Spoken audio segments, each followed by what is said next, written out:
Double engine की सरकार, ये वो शब्द है जो आप आजकल भाजपा नेताओं के संबोधन के दौरान या जनसंपर्क के दौरान अक्सर ही सुनते हैं। डबल इंजन की सरकार की यानी केंद्र और राज्य में एक ही दल की जब सरकार होती है, जब जब केंद्र और राज्य में विरोधी दलों की सरकारें होती हैं, तो हमेशा से ही ये बात सामने आती है कि कभी योजनाओं को लेकर, तो कभी राशि को लेकर, कभी किसी और बात को लेकर केंद्र और राज्य सरकारों के बीच तलवारें खिंची रहती हैं। ऐसे में बहुत जरूरी हो जाता है कि केंद्र और राज्य सरकारों के बीच समन्वय हो और इसीलिए इसके लिए बैठकें होती हैं। नमस्कार, स्वदेश न्यूज में आपका स्वागत है और मैं हूं आपके साथ राखी। अग्निपथ में आज हम बात करेंगे केंद्र में मोदी और छत्तीसगढ़ में भूपेश सरकार के बीच समन्वय की।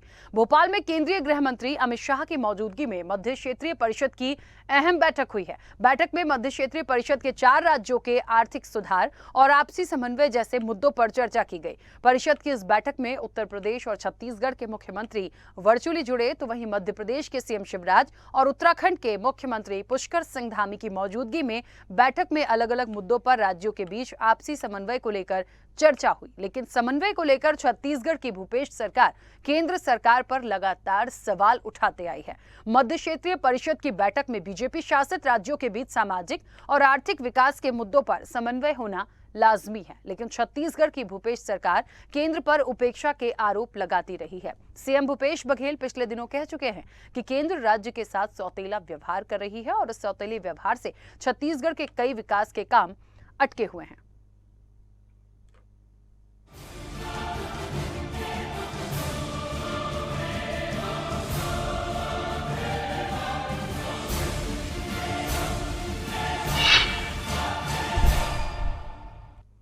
चलिए, तो आपको बता दें कि जिस तरीके से एक पूरा मुद्दा सामने आया है, छत्तीसगढ़ में नक्सली समस्या जो है वो हमेशा से ही एक ज्वलंत मुद्दा बनकर देखने को मिली है। केंद्र के हस्तक्षेप के बाद भी ये समस्या खत्म नहीं हो सकी है। राज्य पुनर्गठन आयोग की सिफारिश पर साल 1956 में गठित परिषद के तहत देश के सभी राज्यों को 6 परिषद में विभाजित किया गया। राज्यों के बीच आपसी समन्वय, आर्थिक और सामाजिक विकास जैसे मुद्दों पर चर्चा करना, उन तमाम मुद्दों का केंद्र सरकार के जरिए समाधान निकालना परिषद की जिम्मेदारी है। इसीलिए राज्यों के नजरिए से भी इस बैठक को काफी अहम माना जा रहा है। लेकिन गैर बीजेपी शासित राज्यों की बात करें तो छत्तीसगढ़ में खाद की कमी, जीएसटी और नक्सली समस्या को लेकर छत्तीसगढ़ की भूपेश सरकार केंद्र पर सहयोग न करने का आरोप लगाती रही है। सवाल है कि क्या केंद्र सरकार गैर बीजेपी शासित राज्यों को लेकर गंभीर नहीं है? क्या छत्तीसगढ़ की भूपेश सरकार के केंद्र पर लगाए गए सभी आरोप सही हैं? और क्या गैर बीजेपी शासित राज्यों में केंद्र की मोदी सरकार सौतेला व्यवहार कर रही है? तो समन्वय पर संशय है और इसी पर इस चर्चा को मैं आगे बढ़ाऊंगी। हमारे साथ मेहमान जुड़े हैं। सबसे पहले आपका परिचय करा दूं। भारतीय जनता पार्टी का पक्ष रखने के लिए राजीव चक्रवर्ती हमारे साथ जुड़े हैं। राजीव जी, बहुत स्वागत चर्चा में जुड़ने के लिए। कांग्रेस का पक्ष रखने के लिए रवि ग्वालानी जी हमारे साथ जुड़े हैं। रवि जी, आपका भी बहुत स्वागत है। और राजनीतिक विश्लेषक हैं लखन चौधरी। लखन जी, आपका भी बहुत स्वागत है। चर्चा की शुरुआत सबसे पहले रवि ग्वालानी जी आपसे करना चाहती हूँ, क्योंकि छत्तीसगढ़ की बात चल रही है, सरकार आपकी है। ये जो बार बार बात इस तरह की आती है भेदभाव वाली, कि कहीं ना कहीं कहा गया है कि हम जो चाहते हैं और हमें जो नहीं मिलता, या केंद्र सरकार जो है वो मदद नहीं करती है, ऐसा कितना है या कितने वक्त से ऐसा आप देख रहे हैं? ये सवाल मैं इसलिए भी कर रही हूँ क्योंकि हमेशा हम ये सिर्फ सुनते ही आए हैं, लेकिन मुझे ऐसा लगता है कि केंद्र की भी अपनी एक जिम्मेदारी होती है और उनका भी एक क्राइटेरिया होता है कि यदि उनके क्राइटेरिया में मदद करना है, या कह लीजिए कि एक कहते हैं ना कि कोई चीज यदि फिक्स्ड है कि हमें किसी भी स्टेट के लिए, वो हमारे जैसी सरकार का हो या गैर बीजेपी शासित हो, यदि हमें उनकी मदद करनी है या कोई राशि पहुंचानी है तो वो उनको करना है, क्योंकि उनके क्राइटेरिया में है। बावजूद इसके यदि चीजें नहीं हो रही है तो ये कब से हो रहा है और इसके पीछे की वजह क्या मानते हैं? बहुत बहुत धन्यवाद राखी जी। मैं आपके एक एक विषय पे जवाब दूंगा। देखिए, सौतेला व्यवहार जो माननीय मुख्यमंत्री जी ने कहा है, उसको बड़े दृष्टिकोण से आपको समझना पड़ेगा। भारत का संविधान जो है वो 2 तरीके से बना हुआ है। एक में केंद्र सरकार के नियम है, एक में राज्य सरकारों के नियम। दोनों की सूची अलग है कि राज्य किस पर पैसे ले सकती है और केंद्र किस पर पैसे ले सकती है। उसके बाद वित्त आयोग आता है, फाइनेंस मिनिस्ट्री आती है। जो केंद्र के पास जो केंद्र की राशि आती है उसका डिस्ट्रीब्यूशन होता है राज्यों में, क्योंकि केंद्र के पास कोई अलग से चीज तो है नहीं। केंद्र को राष्ट्रीय स्तर की चीजें देखनी है और देश में हमारे 140 करोड़ जो लोग रह रहे हैं उनके लिए उनको हर स्टेट में पैसे देने हैं।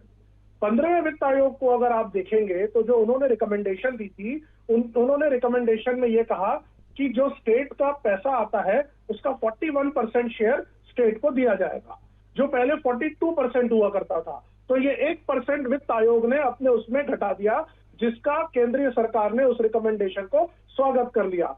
पहला तो 1% उन्होंने वहां डिडक्ट कर दिया। दूसरी बात मैं कहना चाहूंगा कि 2017 में हमारे देश में जीएसटी लागू हुआ। जीएसटी लागू होने के पहले वैल्यू एडिड टैक्स, जैसे हम आम भाषा में वैट कहते हैं, वैट का अधिकार राज्य का होता था।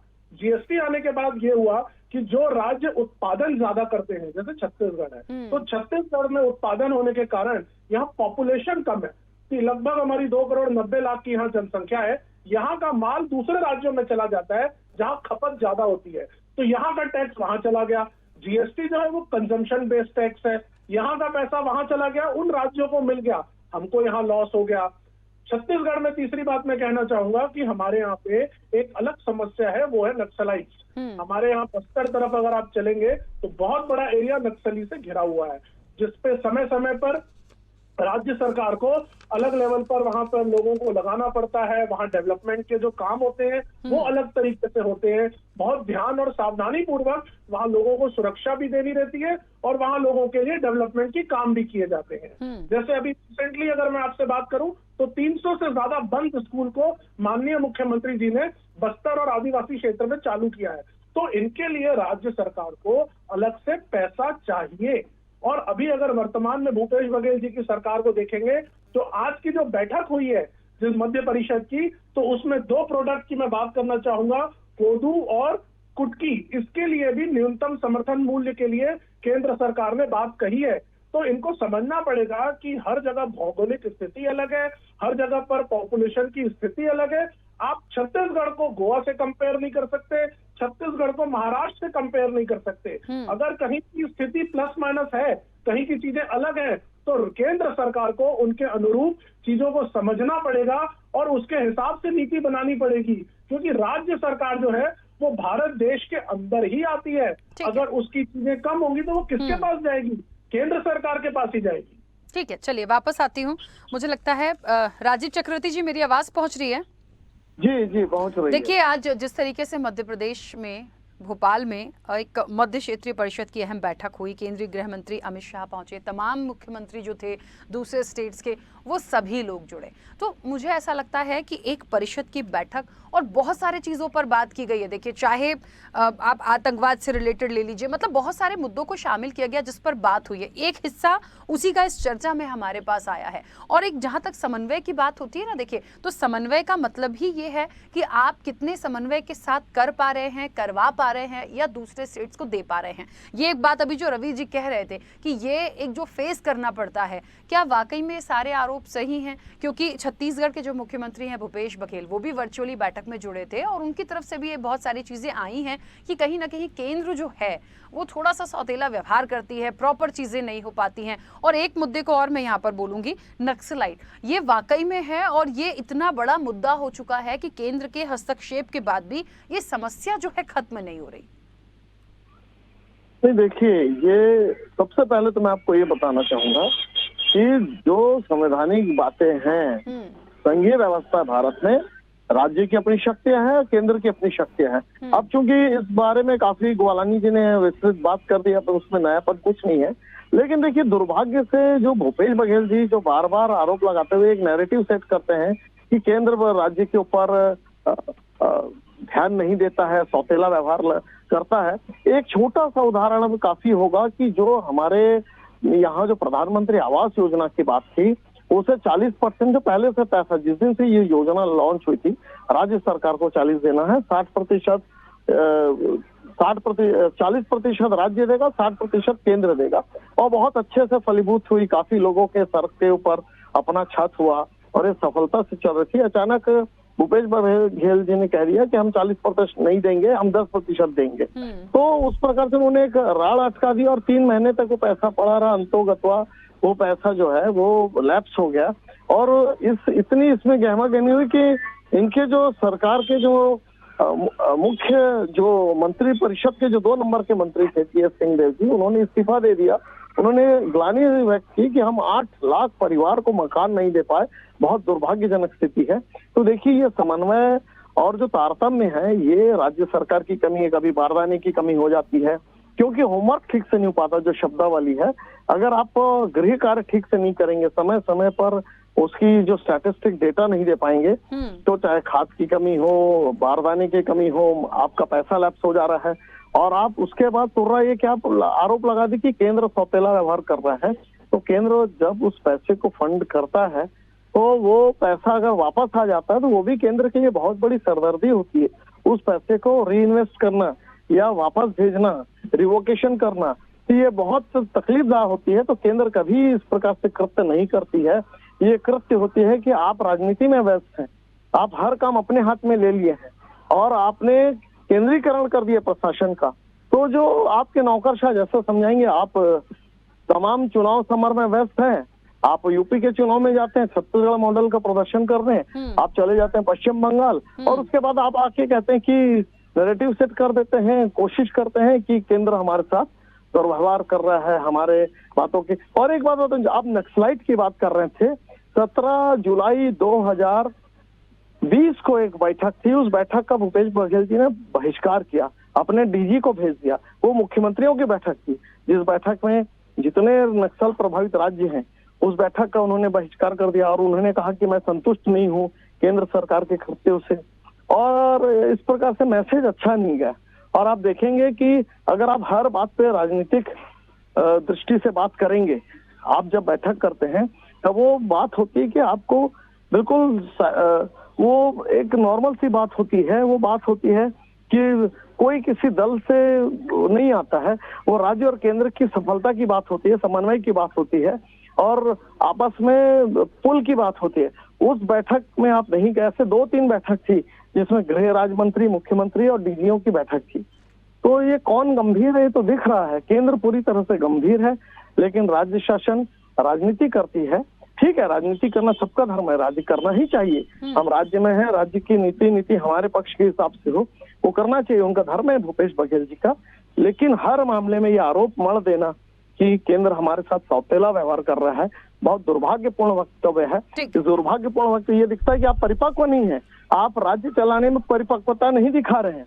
और जबकि बाकी राज्य भी, आप देखिए राजस्थान है, वो ऐसा आरोप नहीं लगाता।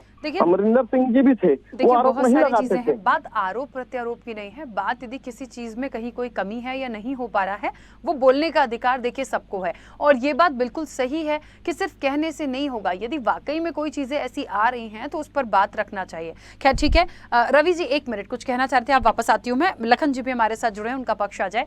लखन जी, एक बात मुझे यहाँ समझ नहीं आती, जैसा कि मध्य क्षेत्रीय परिषद की एक अहम बैठक मध्य प्रदेश की राजधानी भोपाल में हुई, तमाम दिग्गज यहाँ जुटे थे। एक बात और है कि राज्य पुनर्गठन आयोग की सिफारिश पर 1956 में एक परिषद का गठन हुआ था, जिसमें देश के सभी राज्यों को 6 परिषद में विभाजित किया गया था, और इन राज्यों के बीच आपसी समन्वय, आर्थिक सामाजिक विकास जैसे मुद्दों पर चर्चा करना और उन तमाम चीजों का केंद्र के जरिए समाधान निकालना, ये उस परिषद की जिम्मेदारी थी। आज भी ऐसी ही एक परिषद को लेकर बैठक हुई है, समन्वय की बात आई है, उसी समन्वय पर हम बैठे हैं। लेकिन जो मुख्य रूप से छत्तीसगढ़ की तरफ से सवाल आया कि गैर बीजेपी शासित जो स्टेट्स हैं या छत्तीसगढ़ भी है, यहाँ पर वाकई सौतेला व्यवहार होता है, इससे कितना इत्तेफाक रखते हैं आप? जी बिल्कुल, सबसे पहले तो आपको मैं धन्यवाद इसलिए देता हूँ कि विकास के जिस एजेंडे को लेकर आज आप डिबेट कर रही हैं, ये गंभीर मुद्दा है, एक गंभीर मसला है, और सामान्यतया लोग बाग इस तरह के विषयों पर जो है डिबेट नहीं करते। तो ये एक बहुत अच्छी बात आपने कही कि जहां तक बात देखिए मध्य क्षेत्रीय परिषद के बैठक की है, तो निश्चित रूप से ये पहले बहुत सक्रिय हुआ करता था, इस तरह की क्षेत्रीय परिषद की जो बैठकें हैं। लेकिन 2014 में जब मोदी जी की सरकार आई, तो योजना आयोग को इन्होंने बंद कर दिया, और योजना आयोग की बजाय इन्होंने नीति आयोग को लाया। वहां से इस तरह के समन्वय और इस तरह की बैठकें और इस तरह की जो चीजें हैं, वो थोड़ी सी जो है हाशिए पर चली गई। और ये वजह है कि इस तरह के मुद्दों को लेकर जो है आए दिन राज्य और केंद्र के बीच में विवाद होते रह रहा है। सबसे ज्यादा विवाद तो हम लोग अभी छत्तीसगढ़ का केंद्र सरकार के साथ देख रहे हैं, जिस मुद्दे पर आज हम लोग चर्चा कर रहे हैं कि निश्चित रूप से देखिए एक बात मैं और कहना चाहूंगा कि डबल इंजन की जो सरकार की बात हम करते हैं कि डबल इंजन कोई नुकसान नहीं है कि इससे जो है विकास की गति बढ़ जाएगी। कई राज्यों का एग्जांपल आपके पास है, छत्तीसगढ़ के अलावा छत्तीसगढ़ में भी तो 2014 से 18 तक डबल इंजन की सरकार थी। इसके पहले आप देखिए गुजरात में दशकों तक, 2 दशक तक डबल इंजन की सरकार थी। इसी तरह से आप देखेंगे कि आपका यूपी में भी तो कई बार सरकार थी, बिहार में भी कई बार सरकार थी। तो डबल इंजन की सरकार होना विकास की कोई गारंटी नहीं होती। पहली बात तो दोनों में कोई कोरिलेशन नहीं है, दोनों में कोई अंतर संबंध नहीं है कि डबल इंजन की सरकार है इसका मतलब विकास की गति जो है तेजी से आगे बढ़ेगी। जहां तक बात पैसे के लेन देन की है, समन्वय की है, तो इसमें देखिए 50% राजनीति है और 50% सच्चाई है। दोनों हमारे जो साथी हैं राजीव भाई और रवि भाई, दोनों ने अपने अपने पार्टियों की तरफ से जो बातें रखी हैं, दोनों की बातों में बहुत कुछ सच्चाइयां हैं कि निश्चित रूप से सरकार और केंद्र सरकार के बीच में समन्वय का भी अभाव पाया जाता है। इसके लिए नौकरशाह जिम्मेदार होते हैं। जो ब्यूरोक्रेट्स होते हैं वो टाइम पर जो है मैनेजमेंट उनका जो है प्लानिंग ये इस तरह से करते हैं कि समय पर वो डिमांड नहीं भेजते, जिसकी वजह से पैसा आता है और पैसा आते आते लैप्स हो जाता है, कई बार अंतिम समय में पैसा आता है। तो ये भी एक दिक्कतें होती हैं। और फिर कई बार पॉलिटिक्स करनी है, राजनीति करनी है, जैसे भूपेश बघेल जी की और मोदी की, दोनों का नेचर, दोनों की जो प्रकृति है और प्रवृत्ति है, दोनों इस तरह की है कि विवाद को जन्म देना और सुर्खियों में बने रहना। तो ये भी इसमें जो है चीजें हैं। बहुत से बातों में राज्य सरकार की सच्चाइयां हैं कि राज्य सरकार को पैसा मिलना चाहिए, निश्चित रूप से बजट ज्यादा मिलना चाहिए। नक्सली राज्य है तो बजट की जरूरत है इनको, जीएसटी में जिस तरह से नुकसान हुआ है वो पैसा टाइम पर मिलना चाहिए था। तो लेकिन बहुत से जो चीजें होती है वो राज्य सरकार की तरफ से भी गलतियां होती है कि समय पर डिमांड नहीं जाता, समय पर वहां पर दबाव नहीं बनता। तो मैं दोनों की बातों से सहमति व्यक्त करते हुए दोनों की बातों से कुछ मामलों में असहमत भी हूं। और जैसा कि मैंने कहा कि 50% इसमें पॉलिटिक्स है और 50% जो है ये समन्वय का अभाव है इसमें निश्चित रूप से। और इसमें केंद्र सरकार को भी ध्यान देना चाहिए और राज्य सरकार को भी समय पर अपना डिमांड भेजना चाहिए। तो दोनों बातें हैं, इसमें कोई भी एक पक्ष को हम जिम्मेदार नहीं ठहराते। लेकिन एक बात साफ है कि डबल इंजन का मतलब विकास की गारंटी कतई नहीं है। डबल इंजन से हमने बिहार में देखा कि बिहार में जो है डबल इंजन की सरकार थी, यूपी में डबल इंजन की सरकार थी पहले कार्यकाल में। क्या हुआ? आज तो यूपी की स्थिति जो है, आप सोशल इंडेक्स या ह्यूमन इंडेक्स में आप देखेंगे तो यूपी की हालत सबसे बदतर है। तो इसका इससे कहीं कोई लेना देना नहीं है। लेकिन एक सरकार रहने से ये होता है कि बहुत सी चीजें आसानी से निपट जाती हैं, इसमें कहीं कोई दो राय भी नहीं है। अलग अलग सरकारें होती है तो विवाद पैदा होते रहते हैं, बिल्कुल होता है। देखिए विवाद पैदा किया जाता रहता है, जैसे कि दिल्ली का और केंद्र का, छत्तीसगढ़ और केंद्र का, तो इस तरह की चीजें होते रहती है। यही बात है कि जब एक जैसा दल है, एक जैसी सरकार है तो ठीक है, नहीं तो या तो योजनाओं को लेके भिड़ जाएंगे या तो योजनाओं की राशि प्रॉपर नहीं पहुंचेगी, इसी को लेकर लड़ते रहते हैं। और फिर बात आती है कि एक समन्वय बैठक कर दी जाए, और जब बैठक की बात आती है तो बैठकें बहुत अच्छी लगती हैं, पर उसके बाद भी मुझे लगता है कि थोड़ी सी न जाने कहाँ कमी हो जाती है, या समझना नहीं चाहते हैं, उसको स्वीकारना नहीं चाहते, तभी ये चीजें होती है। देखिए, और इसीलिए हम इस चर्चा में बैठे हैं और आज भी लगातार बड़े बड़े मुद्दों को लेकर इतनी बड़ी बैठक हुई है, तमाम दिग्गज जुटे हैं। तो शायद इसीलिए अब आगे हो सकता है कि जो चीजें अभी तक थी, आज जो बड़ी बैठकें हुई उसके बाद इस पर विराम लग जाए। पर ठीक है, रवि जी कुछ कहना चाह रहे थे, पहले आप अपनी बात रखिए। थी कि सौतेले व्यवहार पर, देखिए भारत देश में पहले भी राज्य सरकारें और केंद्र सरकारें रही हैं। कई बार ऐसा रहा है, अमूमन ऐसा रहा है कि केंद्र में अगर कांग्रेस की सरकार रही तो कई राज्यों में भाजपा की सरकार रही। आज केंद्र में भाजपा की सरकार है, हमारे राज्य में कांग्रेस की सरकार है, कई राज्यों में दूसरे दलों की सरकार है। लेकिन मैं आपको सौतेले व्यवहार का एक एग्जाम्पल जो मैं बताना चाहूंगा।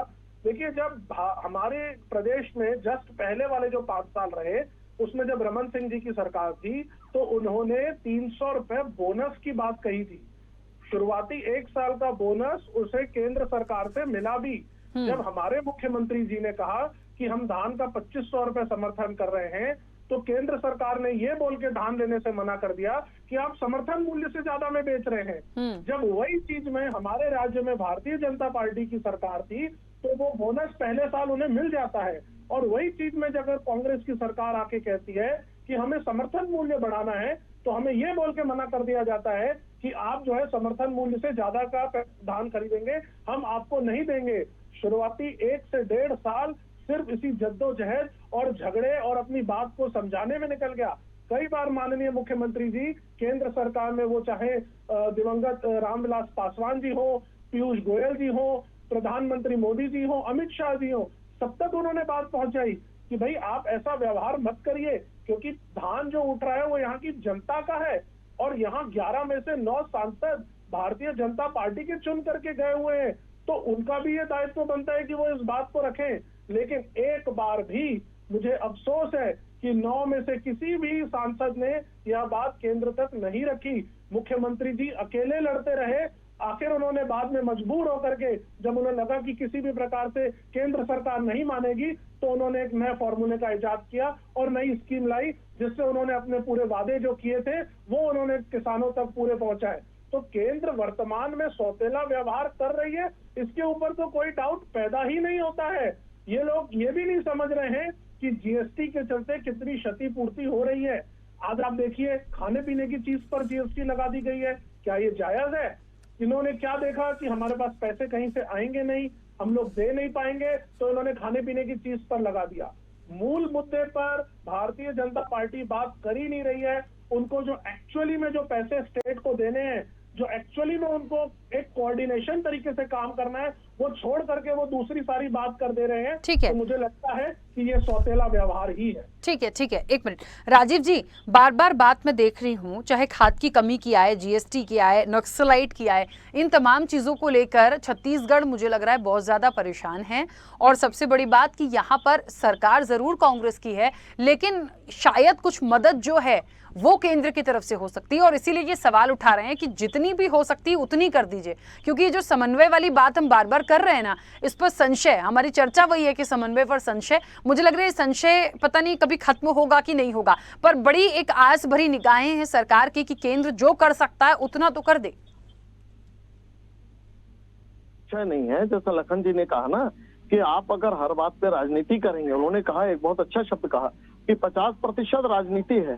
हाँ। तो आपकी मंशा अगर राजनीति करने की है, या तो आप विकास कर लीजिए, राजनीति कर लीजिए। जब आपको विकास की बात आती है तो आपको समन्वय और वो पुल स्थापित करना पड़ेगा, लेकिन दुर्भाग्य से वो स्थापित नहीं हो सकता है। अभी मेरे छोटे भाई कह रहे थे, ग्वालिनी जी, कि जो चावल की बात कर रहे थे, जो धान की खरीदी की बात कर रहे थे, तो ऐसा यूनिवर्सली पूरे देश में था कि धान का कितना समर्थन मूल्य होगा, गेहूं का कितना होगा, अन्य अनाजों का कितना होगा, ये तय है। आपने तय किया है तो आप अपने रिसोर्सेज से आपको किसानों को देना पड़ेगा। आप अगर अपने आप कहें कि हम केंद्र से लेकर देंगे, हमने तो वादा किया था, ऐसा नहीं होता है। बाकी सभी राज्यों में, भाजपा शासित राज्यों में भी देख लीजिए, जो केंद्र जो खरीदता है पुल से जो चावल, जो धान के जो दर है, वो सब जगह एक है, पूरे भारतवर्ष में एक। ऐसे कैसे हुआ कि छत्तीसगढ़ के अलग से दर दें और दूसरे राज्यों के अलग से दर दें?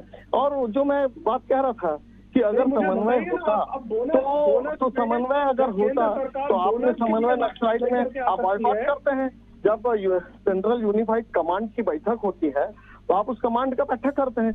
अगर ऐसे नहीं होता तो राज्य, आप कहते हैं नक्सलवाद की समस्या 2 राज्यों में, कोंडागांव जिला और एक दूसरा जगदलपुर जिला को नक्सलाइट मुक्त घोषित कर दिया गया है। तो ये क्यों संभव हुआ? क्योंकि जब दोनों के बीच में समन्वय स्थापित हुआ। इसके पहले जिले ज्यादा थे, आज 7 जिले हैं, पहले अभी बीच में 9 जिले थे।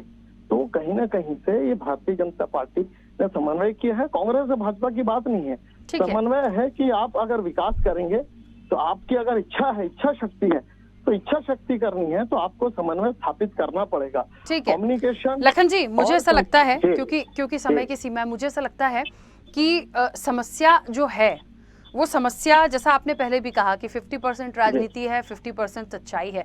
मुझे लगता है तकलीफें दोनों तरफ से हैं, या तो ये नहीं समझ रहे हैं या वो समझना नहीं चाहते हैं। जो कुछ भी है, आपको क्या लगता है ये जो समन्वय पर संशय की हम चर्चा कर रहे हैं, ये समन्वय बैठ पाएगा या नहीं? कभी नहीं बैठ पाएगा। देखिए, राजनीति हमेशा चलती रहेगी, सुर्खियों में बने रहना है। भूपेश बघेल की राजनीति भी उसी नक्शे कदम पर चलती है जिस नक्शे कदम पर जो है मोदी जी चलते हैं। और ये इसमें कुछ तो सच्चाई है कि जानबूझकर भी पैसे रोके जाते हैं और समय पर नहीं दिए जाते, और ये भी उस मुद्दे को बार बार उठाते रहते हैं और सुर्खियों में बने रहते हैं। तो राज्य सरकार के पास साधन संसाधन सीमित होता है। राज्य सरकार की भी ये जिम्मेदारी होती है कि अपने संसाधन के हिसाब से योजनाएं बनाए। चूंकि सत्ता में बने रहना है, इसलिए इनकी भी मजबूरी है कि ये भी रेवड़ी कल्चर अभी जो चल रहा है कि लोक लुभावन वादे और जो है योजनाएं इस तरह से बना रहे हैं, कर्ज माफी कर रहे हैं, बिजली बिल हाफ कर रहे हैं, धान खरीद रहे हैं, तो पैसा रिसोर्सेज से जितना रिसोर्सेज है उससे कई गुना ज्यादा खर्चा कर रहे हैं। इसकी वजह से इनको बार बार आरबीआई से लोन लेना पड़ रहा है। तो दोनों तरफ से देखिए समस्याएं हैं और ये समस्याएं कभी हल नहीं होंगी और कोई चाहता भी नहीं कि इसका हल निकले, कोई समन्वय हो। आखिर सुर्खियों में बने रहने के लिए कोई एजेंडा चाहिए। आप देखिए कि केजरीवाल अपने पहले 5 साल के कार्यकाल में हमेशा केंद्र के साथ लड़ते रहे। लखन जी, तो मैं बीच में रोकूंगी क्योंकि समय हो गया है, ये चर्चा बढ़ी है। आप सभी का बहुत शुक्रिया इस चर्चा में जुड़ने के लिए।